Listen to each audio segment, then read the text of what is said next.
Good morning. কালকে রাত্রির বেলা আমরা এখানে এসে পৌঁছেছি।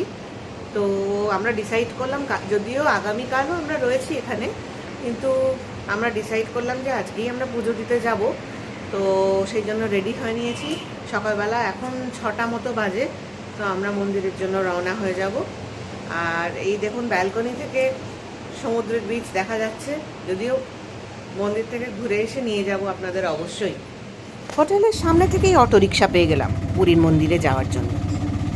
যদিও দোকানপাট তখনও খোলেনি, কিন্তু পুরীর পথঘাট সেই আগের মতো একই রকম।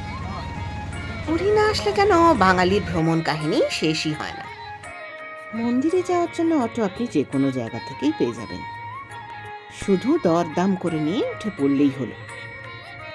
যদি কোনো পান্ডা বা পুরোহিতের সঙ্গে আপনারা যান, তাহলে কোন গেট দিয়ে ঢুকতে হবে অবশ্যই আগে জেনে নিতে ভুলবেন না। পুরীর এই প্রাচীন পথঘাট যেন নস্টালজিক করে দেয় বাঙালির মনকে। আপনারা জানেন, পুরীর মন্দিরে 4টি দরজা। মন্দিরের প্রধান দ্বার অর্থাৎ মন্দিরের পূর্ব দিকের দ্বারটি হলো সিংহদ্বার, উত্তর দিকের দ্বার হস্তিদ্বার, দক্ষিণ দিকের অশ্বদ্বার এবং পশ্চিম দিকের ব্যাঘ্রদ্বার। এই 4টি দ্বার নির্দেশ করে মোক্ষ, জ্ঞান, কর্ম এবং ভক্তি। প্রাচীনকাল থেকেই স্থাপত্য এবং আচার অনুষ্ঠানের অংশ এই 4টি দ্বার। ইতিমধ্যে আমরা পৌঁছে গিয়েছি আমাদের গন্তব্যে। আরেকটা অটো করে আমাদের বাকি গ্রুপের লোকজন এসে পৌঁছে যাবে কিছুক্ষণের মধ্যেই। এখন তো ভাড়া নিল মোটামুটি 350 টাকা করে। তারপর সকলে মিলে আমরা অপেক্ষা করব আমাদের মন্দিরের পথ প্রদর্শকের জন্য।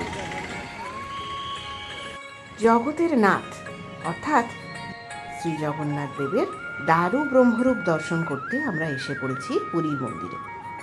অবন্তীর সোমবংশীয় রাজা ইন্দ্রদুম্ন পুরীতে ভগবান শ্রী জগন্নাথের মন্দির প্রতিষ্ঠা করেছিলেন তথা নির্মাণ করেছিলেন। 1161 খ্রিস্টাব্দে এই মন্দির নির্মাণ করা হয়। এই মন্দিরটি তৈরি হয়েছে বেলে পাথর দিয়ে। জানেন কিনা জানি না, এই মন্দিরে 7টি গোপন কক্ষ আছে। এই ঘরগুলি হলো মন্দিরের রত্নভাণ্ডার। আসলে পুরীর এই জগন্নাথ মন্দির বহু অলৌকিক রহস্য এবং অমীমাংসিত ঘটনার কেন্দ্রবিন্দু বলা যায়, যার মধ্যে অন্যতম হলো মন্দিরের চূড়ায় অবস্থিত ধ্বজা, যা বাতাসের বিপরীত দিকে ওড়ে। মন্দিরের সিংহদ্বার পার হলে নাকি সমুদ্রের আওয়াজ আর শোনা যায় না। গায়ে কাঁটা দেয় বলুন এইসব শুনলে। অদ্ভুতভাবে পাখি বা বিমান ওড়ে না এই মন্দিরের ওপর দিয়ে।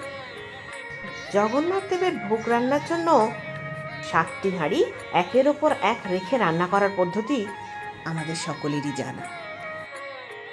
কথিত আছে, লক্ষাধিক ভক্ত প্রসাদ গ্রহণ করলেও জগন্নাথ মন্দিরের প্রসাদ কখনো বাড়তি হয় না, দিনের যে কোনো সময়ই হোক না কেন।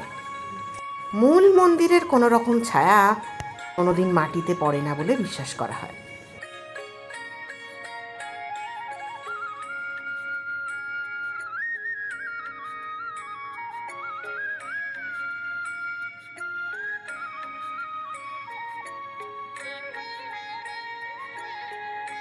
আমাদের আসলে যাওয়ার কথা ছিল পশ্চিম দরজার দিকে, আমরা দক্ষিণ দরজার দিকে এসে পৌঁছেছি।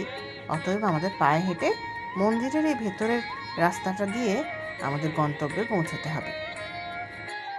যদিও আজ দিনটি মেঘলা, তবু হালকা হালকা সূর্যের দেখা পাওয়া গিয়েছে ইতিমধ্যেই। অনেকে অবশ্য অনেক ভোরে মন্দিরে এসেছেন, তাদের ইতিমধ্যেই দর্শন হয়ে গিয়েছে। পেছনেই যে লোকজনের ভিড় রয়েছে যে জায়গাটাতে, ওইটাই হলো ফোন বা নিজের বিলঙ্গিংস মন্দিরে ঢোকবার আগে রেখে যাওয়ার জায়গা। আপনি নিজেদের জুতো চাইলে ওখানে রাখতে পারেন। যা কিছু রাখবেন তার এগেনস্টে একটা টোকেন আপনাকে দেওয়া হবে, যার সাহায্যে আপনি পরবর্তীকালে মন্দির ঘুরে এসে তারপর আপনার জিনিসপত্রগুলো নিয়ে নিতে পারবেন।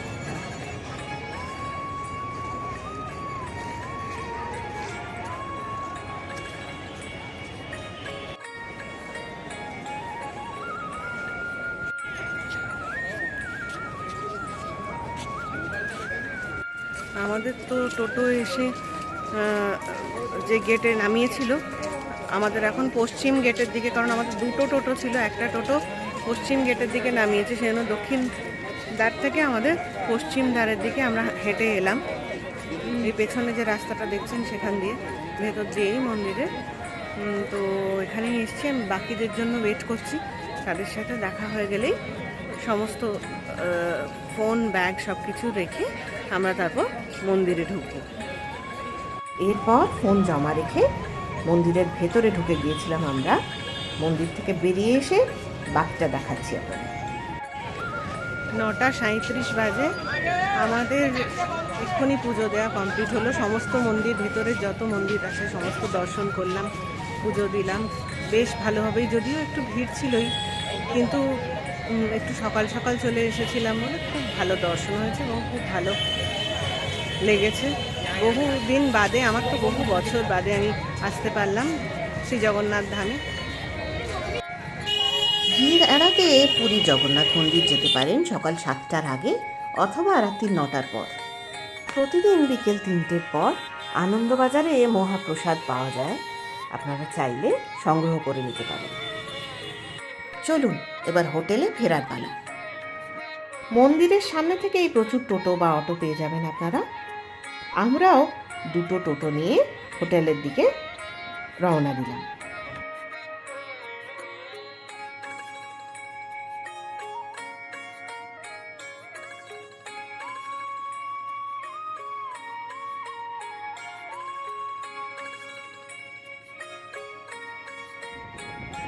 কালকে রাত্রিরে অন্ধকারে আর ভালো করে দেখানো যায়নি, সকালবেলাও তাড়াহুড়োতেই ছিলাম।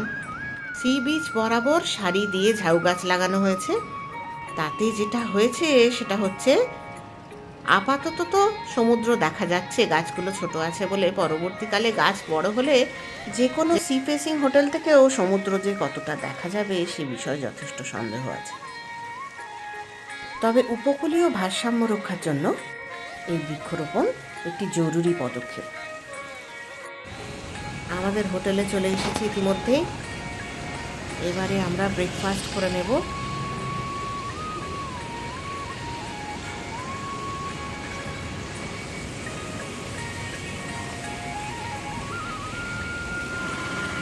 আগের পর্বে একটা কথা বলা হয়নি আপনাদের, সেটা বলে নিই। এই যে হোটেলের পেছন দিকটা, এই জায়গাটায় রয়েছে সুইমিং পুল, যেটার মেনটেনেন্স চলছে এই মুহূর্তে।